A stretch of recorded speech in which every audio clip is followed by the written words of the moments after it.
이번 주부터는 토요 영화 해설을 일요일로 옮겼습니다.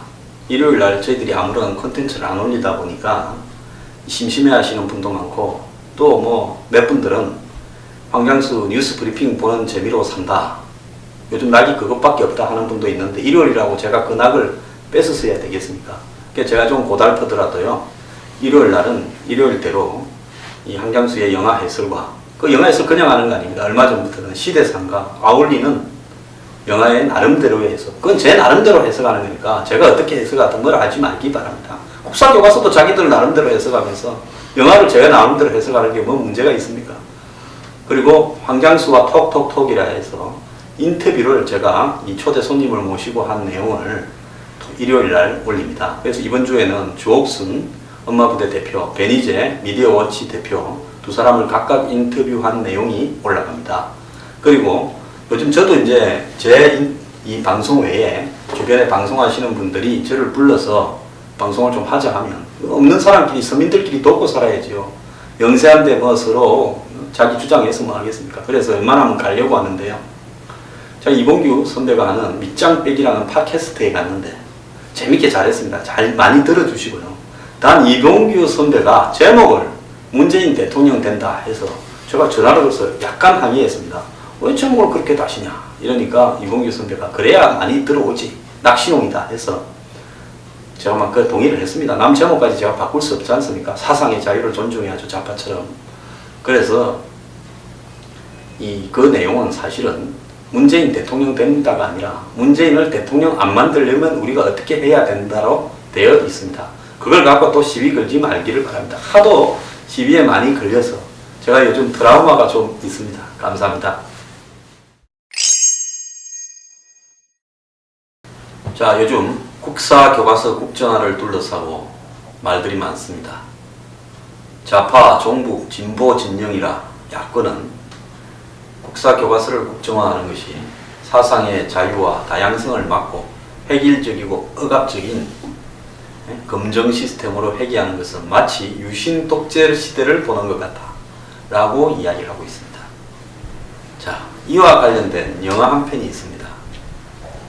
상당히 복고주의적인 향수를 다루기도 했는데요. 그 영화에 담겨있는 코드들은 독재와 억압, 폭력, 거기에 억눌린 학생, 그러니까 한마디로 국사교과서 국정화를 반대하는 정교조의 논리나 종북 진보 세력들의 논리와 똑같은 입장을 가졌던 영화입니다.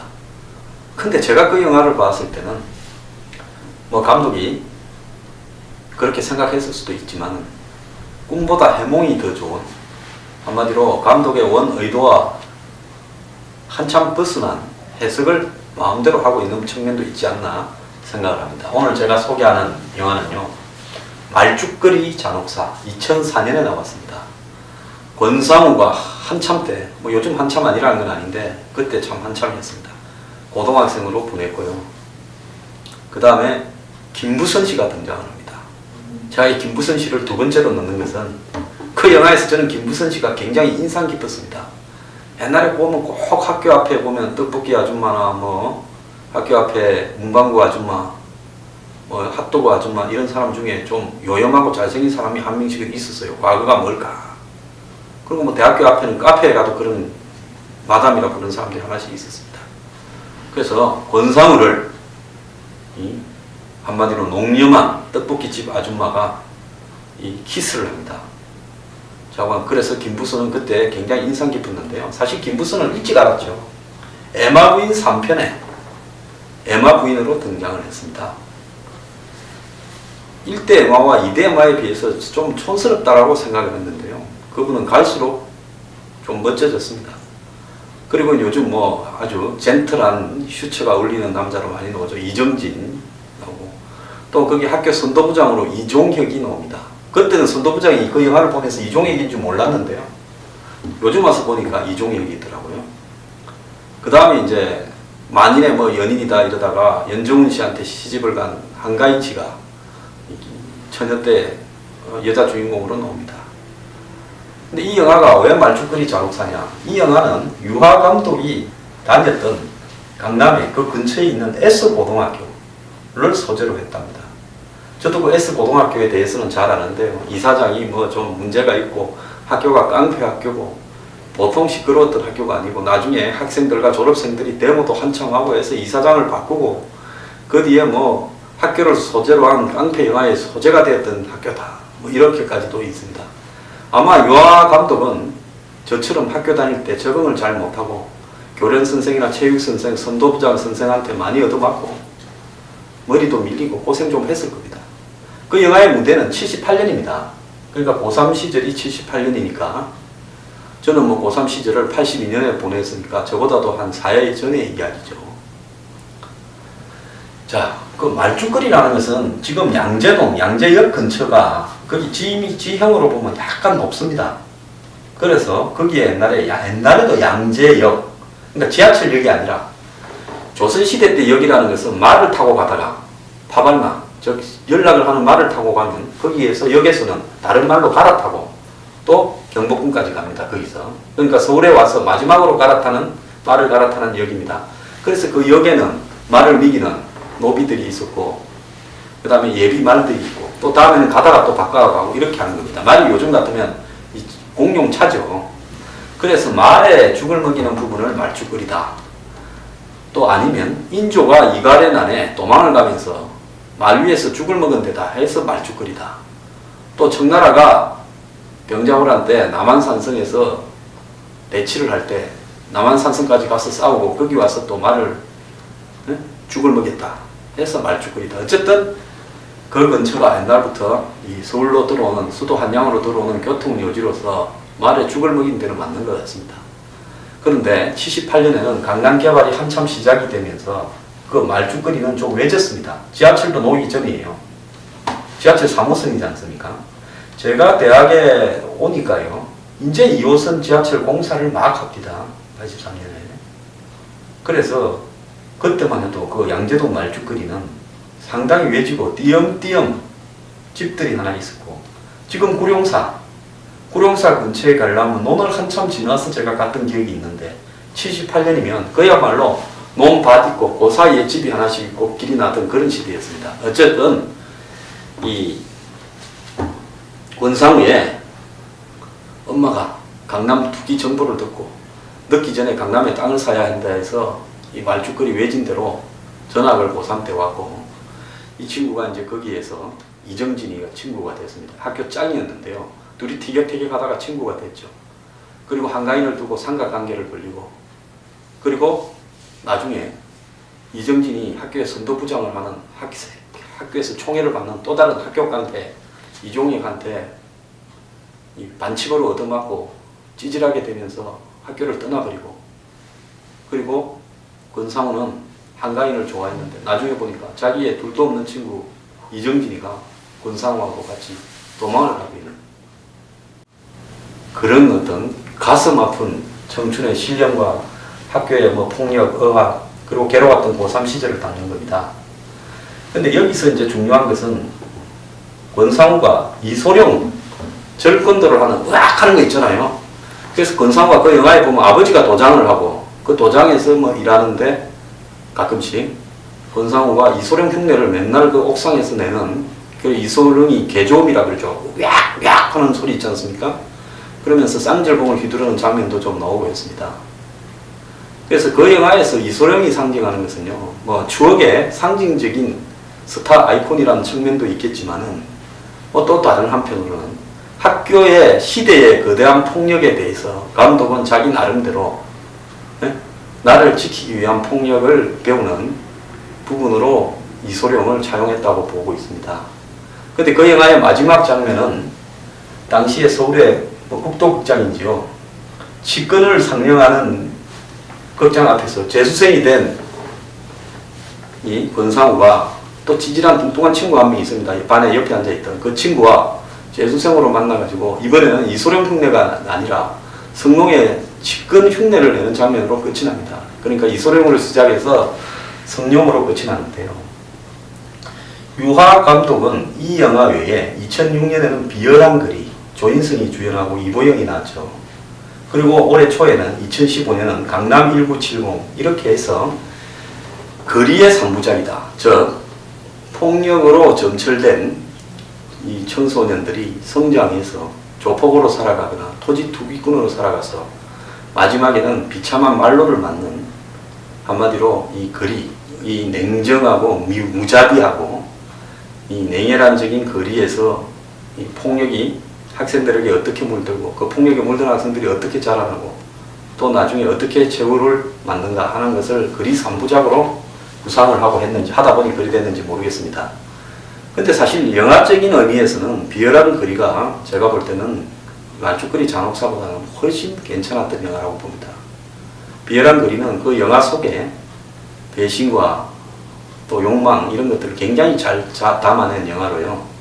저는 그 영화 굉장히 감명 깊게 봤습니다. 저도 그 당시에 엄청난 배신을 당하고 좌절하던 시대인데 비열한 거리 영화를 해운대에 있는 어떤 극장에서 혼자 보고 그 다음에 어디 바닷가에서 술을 좀 먹고 좀 눈물을 글썽인 적도 있습니다. 그래서 이 배신이 판을 치는 시대를 다룬 영화인데요. 그 영화도 괜찮았고, 오히려 3부작 중에서는 강남 1970이 강남이 처음에 어떻게 중앙정보부장과 대통령에 의해서 낙점이 되어지고 그 정보를 자기들 그냥 관리하면서 투기꾼과 권력과 자본이 조폭이 끼어들어서 땅을 사고, 그래서 오늘날 강남을 이루게 되었는가. 한마디로 권력, 폭력, 부정한 자금이 만나서 강남을 이루었다라는 이 강남을 건설하게 된 그 근원에 대해서 해부하는 건데요. 감독이 좀 초점을 잃어가지고 영화적 부분에서는 가장 뒤떨어진 평가를 받고 있습니다. 어쨌거나 유아 감독이 뭐 자적인 성향에 기울어 있다. 그건 분명히 맞는 이야기예요. 이 감독은 원래 뭐였습니까? 시인이었죠. 유화 시인. 저희들이 고등학교 다닐 때인가 아마 비 오는 날에는 뭐 압구정동에 간다 하는 그 시로 유명했고, 나중에 그 시가 영화화가 되어가지고 본인이 직접 감독을 했던 걸로 알고 있습니다. 엄정화 씨가 아마 거기 나왔던 걸로 기억을 하는데요.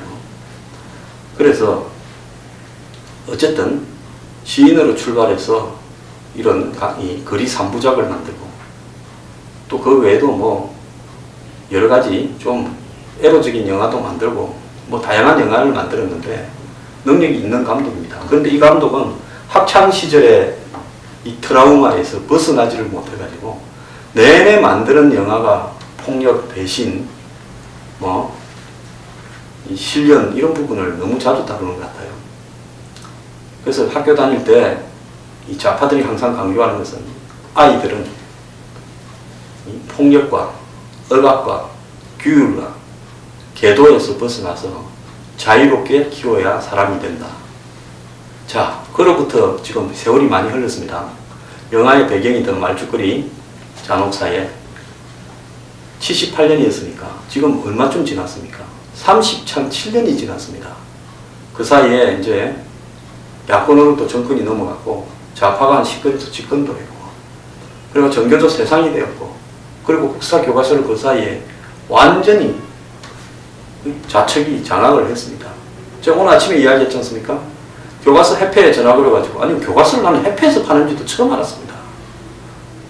어제 제 사무실에 일하는 분이 여기 교과서 좀 확보해 놓으려고 서점에 갔더니만 책이 하나도 없다. 언제 갔냐? 2주 전에 다 회수했다.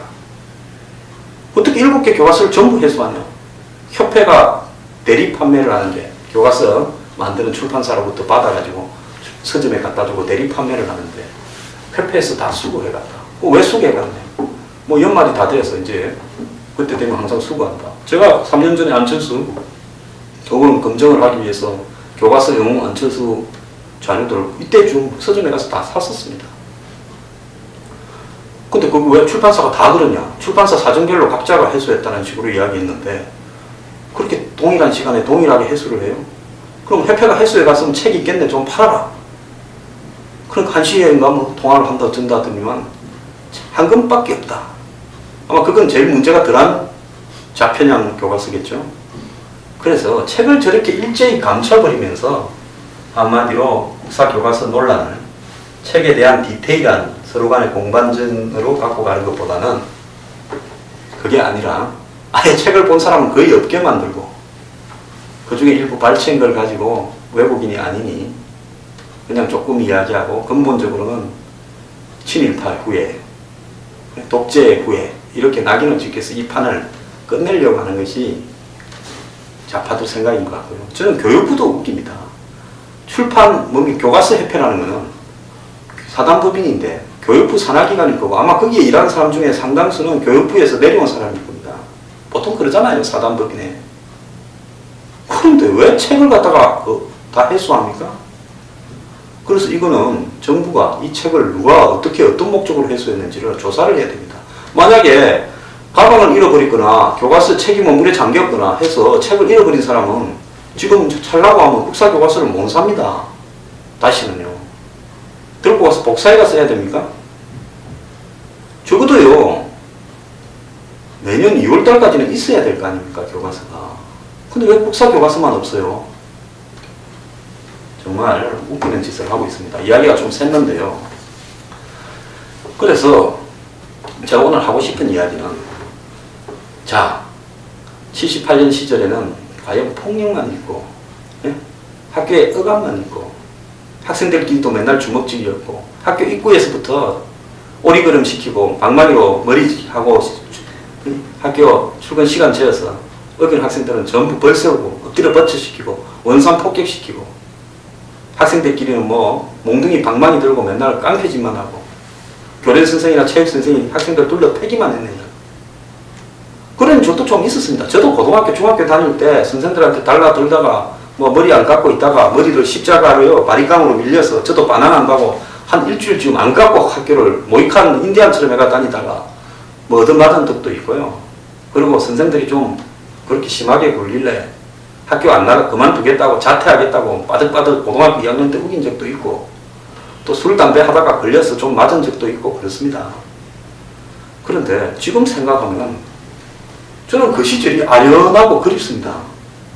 그 시절에요, 꼭 유학감독처럼 그렇게 괴롭다고만 생각되는 게 아니라 고등학교 3학년 때 5층에 있다가 지하 1층에 학교 분식점에 라면 먹으러 10분 만에 내려가서 라면 끓여달라 해서 그걸 먹고 다시 5층까지 뛰어오는데 10분이면 끝났습니다. 그런 일도 있었고, 또 점심시간 되면 중국집에 가서 백을 한잔하고 올라오는 재미도 있었고요.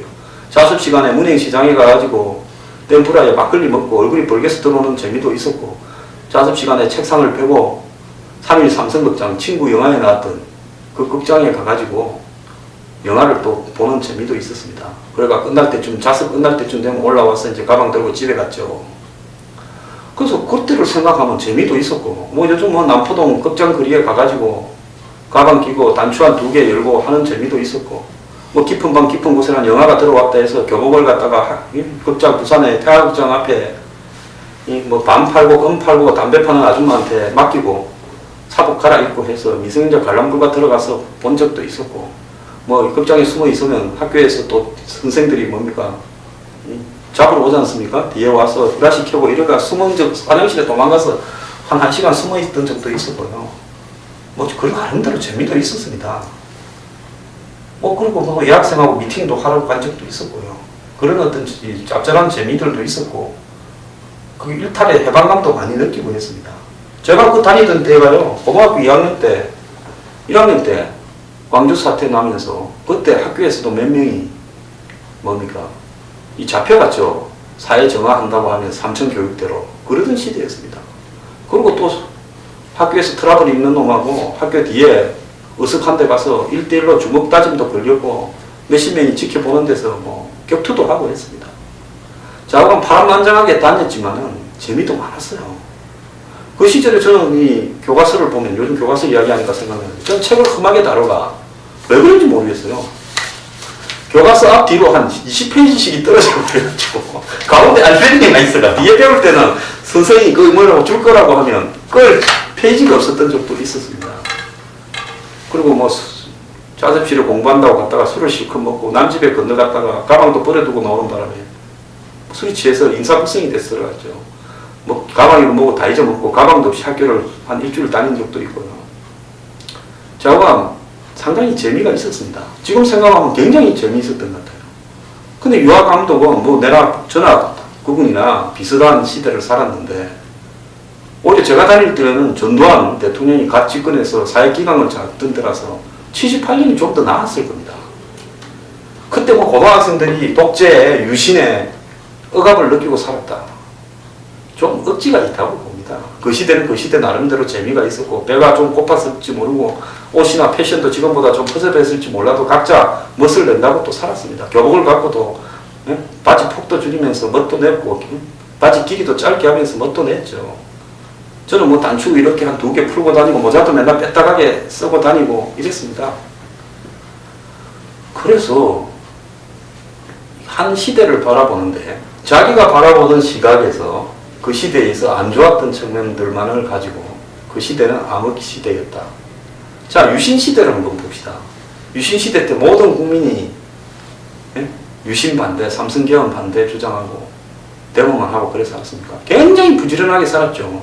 아침에 한 6시 되면 동네 어디선가 새벽정이 울렸네 이야기가 오면서 전부 빗자루 들고 집 마당에 누구 안 시켜도 썰러 갔고요. 학교 갈 때도 다 모여서 가는 재미도 있었습니다. 학교 앞에 국기봉에 격려할 때 속으로 사회 저항을 느끼면서 이 억압적인 정권, 억압적인 사회다 안 느꼈어요. 그리고 버스 타고 학교 갈 때요 차장이 뭐 억지로 밀어놓고 이래가지고 버스 타고 가면서 이쁜 여학생 있나 살펴보는 재미도 있었고요. 그리고 뭐 밤에 늦게 학교에서 내려오면서 11시 마지막 버스 탈 때 해방감도 느끼고 했습니다. 다 사람이라는 것은요 주어진 시대에 적응을 하고 또 그 시대에 맞게 살아간 겁니다. 솔직히 말하면 소수의 지식인이나 사회의식이 뛰어났던 사람들은 안 그러면 종북적이거나 친북적인 사람들이나 이런 사람들은 시대에 대해서 저항을 했겠죠. 저도 대학에 가서 시대에 대해서 저항을 했지만은 저는 맞는 거는 맞고 틀린 것은 틀리다 해서 NL이고 PD도 안 하고 좌파 학생운동은 안 했습니다. 처음에는 거기 있었지만 금방 나왔어요.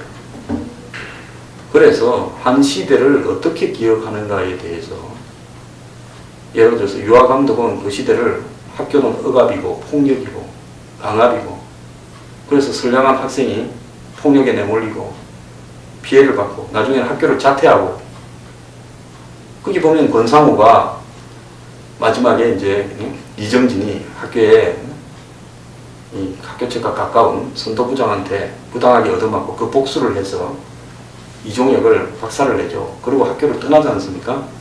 그래가지고 이제 재수를 하고 대학을 못 가고 그리고 역시 이정진과 같이 도망을 갔던 것처럼 보이는 한가인이 학원 앞에서 만나게 되죠. 뭔 이야기를 할 듯 하다가 끝나는데 저는 그 영화에서 억눌린 학교의 폭력과 억압을 보기보다는 굉장히 흘러간 시대에 대한 낭만을 봤습니다. 이 영화에 보면 그 뭡니까 춘천쯤 놀러 가가지고요 한가인이하고 권상우가 이루어질 수 없는 사랑 기타로 권상우가 노래 부르는 장면도 나오고 권상우가 자기 제일 친한 친구 이정진이 한가인하고 친한 걸 알고 시리에 빠져서 버스를 타고 갈 때 그 당시에 보면 전부 버스에 밤에 10시, 11시 되면 팝송 신청하는 코너가 있지 않습니까? 그래서 그 코너에 진추와 아비가 부르는 원스머 나잇 하는 노래가 흘러나오는 장면이나 권상우가 비 내리는데 자전거를 타고 한가인 집 앞에서 헤맬 때 필링스 노래가 나오죠. 또 마지막에 한가인을 제외하는 장면인가 재수생 때 그때 뭔가 말을 할 듯 하다가 잘 지내지 잘 지내 하고 그냥 둘이 헤어집니다. 그때 졸업의 눈물인가 하는 또 진추와 노래도 나오죠. 참 우리 학교 다닐 때 그 노래를 진짜 하루에도 수십 번씩 들었는데요. 지금도 그 노래를 들으면 그 시절이 좋았던 시절이다 기억이 되지 배고프고 추웠고 억압적이고 고통스러웠다 생각은 전혀 안 듭니다. 그래서 시대를 바라보는 관점에서 항상 그 시대에 안 좋은 측면이 있다 하더라도 긍정적으로 바라보고 그 시대는 그 시대 나름대로 재미도 있었고 한 1%가 데모하면 99%는 열심히 생활인으로 살았습니다. 지금 그 시대를 해보면요. 두 번의 오일 쇼크를 겪고도 전부 잘 살아보겠다고 새벽부터 해서 야근하고 이러면서 이 나라를 다 일구어 갔습니다. 그 일만 하고 살았냐? 그것도 아닙니다. 마치 뭐 강제노동에 시달린 것처럼 한국의 지식인들은 이야기하는데요. 저거가 일을 안 해서 그렇습니다. 오늘날 유신 시대를 비판을 하고 박정희 시대를 비판하고 마치 모든 그런 군사정권 시대에는 나쁜 것만 있었다고 기억하는 사람들은 자기들이 lumpen 지식인이라 가지고 일을 안 해봤기 때문에 일하는 사람의 실상을 몰랐기 때문에 그렇게 이야기할 수도 있는 겁니다. 저도 그 시대를 살아온 사람으로서 저는 그 시대에 아주 중학교, 고등학교 시절에 굉장히 재미있었고 아련했고 어느 날 갑자기 대통령이 총에 맞아서 죽었다 해서 가슴 아팠고 그렇게 기억을 했습니다. 물론 대학교 가서 또 데모도 잠시 했습니다만. 그래서 오늘날 우리 한국의 좌파가 뭐가 제일 문제인가 하면요, 세상의 모든 기억들을 과거의 기억이라고 자기들이 가지고 있는 쪽으로 재단을 하려고 한다는 겁니다. 솔직히 뭐 좌파들 중에서 고등학교, 대학교, 뭐 중학교 다닐 때 좋은 부모 만나서 고생이나 고통하고 관계없이 편하게 살은 좌파들도 제가 몇 명 알고 있는데요. 그 사람들이 억압과 뭘 이야기할 때 그럼 그 사람 부모나 그 사람 자신은 억압으로부터 얻은 이득을 가지고 편안하게 살았던 사람들 아닙니까? 그래서 지금 빈부격차는 지금이 그때보다 훨씬 심합니다. 그 시대는 대다수가 못 살았어요. 그 시대 잘 살았다는 사람도 별거 아니었습니다. 현 시대는 그 시대보다 훨씬 빈부격차가 심한데요. 왜 현 시대에 대해서는 이야기를 하지 않습니까? 저는 노무현 정권 시대를 생각할 때 억압으로 기억을 합니다. 진짜 5년 동안 할 게 없습니다. 뭘 할래도 출국 정지하지요. 간첩까지 몰렸지 않습니까? 미국 간첩이라고. 시대라는 거는요, 자기가 바라보는 시각에 달려있는 겁니다. 그래서 영화를 가지고 한 시대는 그 시대는 이랬다라고 조금 비추면, 뭐 유아 감독은 거기에 낭만적인 코드도 굉장히 담았고, 제가 그 영화 너댓 번 봤는데요. 저는 그 영화에서 뭐 한가인과 연애하는 장면이나 옥상에서 싸우는 장면이나 이런 걸 보면서 또 중간중간에 들어가 김부성과의 키스신이라든지 이런 걸 보면서 참 저 시절에 참 좋았다 이런 생각을 했는데, 저도 학교 다닐 때 모범생 아니었습니다. 누구 못지않게 많이 맞았고요. 선생들한테 많이 달라들고 학교를 몇 번 간둘라 그랬어요. 그랬지만 지금 와서 생각하면 그때 그 선생은 그럴 수밖에 없었고, 또 나도 뭐 그때는 또 그럴 만할 수밖에 없는 일들이 있었다 이렇게 생각이 들고 이해가 되는 거지, 참 더러운 시절이었다라고는 생각 안 됩니다. 제가 다니던 고등학교에도 문제 많았습니다. 서울대반을 만들어 놓고 돈을 내가지고 성적이 안 되는데 돈을 내면 서울대반에 넣어주고, 뭐 선생님이 과외도 하고, 학생 엄격한 시대예요. 과외 금지 시대. 별의별 일이 다 있었습니다. 그렇지만 그 시대에 대해서 저는 욕하지도 않고요. 제가 학교 다닐 때 학교 비리에 대해서 좀 싸웠다가 엄청 당했는데요. 스트라이크를 하려다가 사전에 누가 찔렀습니다. 그래서 제가 학교 앞에서 잡혔어요. 들어가지도 못하고. 그래서 교장실로 끌려가가지고 어디 넘기니 하면서 굉장히 시달렸고 그랬는데, 제가 졸업할 때 교육청에서 제가 전화가 왔습니다. 저보고 모든 사실을 이야기해라.